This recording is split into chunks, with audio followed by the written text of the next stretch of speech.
Jamaicans who will be returning to work on June 1 must act responsibly and follow all protocols to lessen the possibility of contracting COVID-19. Prime Minister Andrew Holness made this call on Monday as he addressed the ceremony for the National Labour Day project at the St. William Grand Park in downtown Kingston.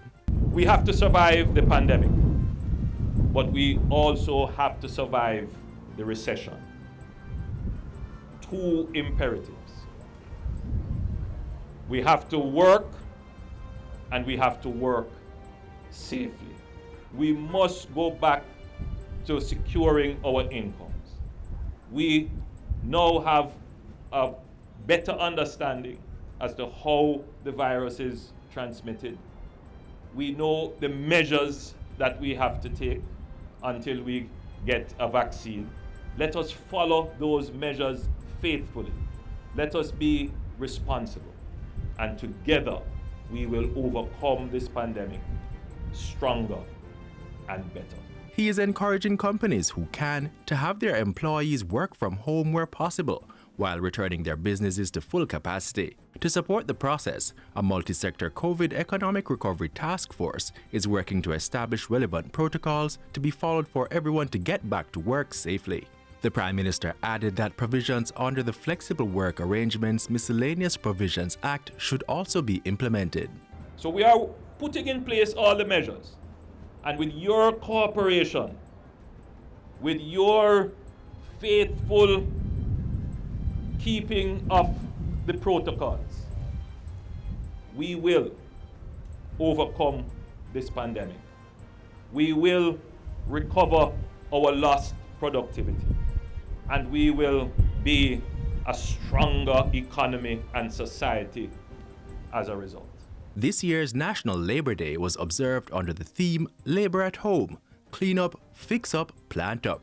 The national project focused on cleaning the statues of the nation's founding fathers, national heroes Alexander Bustamante and Norman Manley.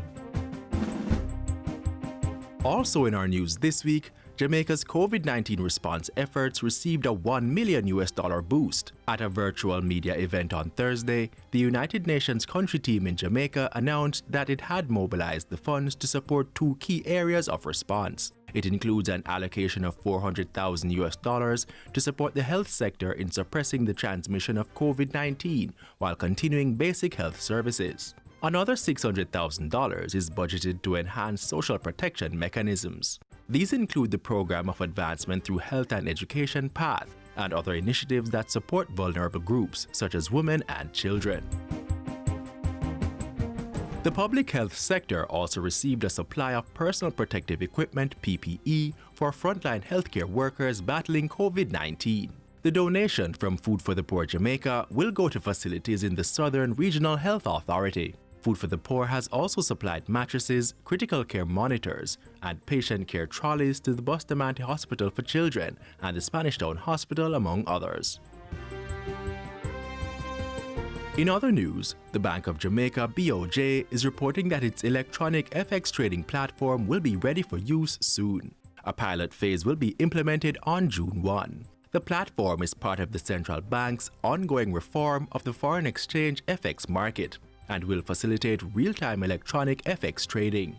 Its introduction has been slightly delayed by the systemic impact and distraction of COVID-19, plus the need to fine-tune the system to accommodate specific internal compliance requirements of deposit-taking institutions (DTIs).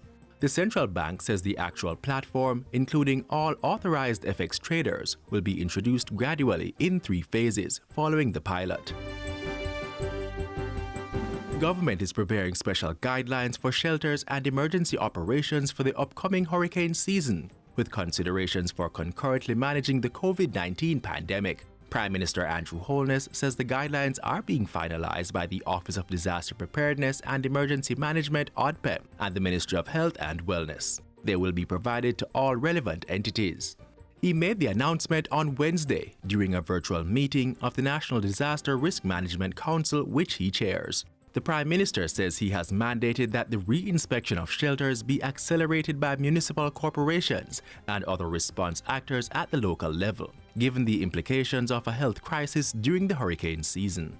Shelter operations are of particular importance to the government, given the COVID measures of social distancing and the potential for the spread of the virus and the impact on the most vulnerable in our society.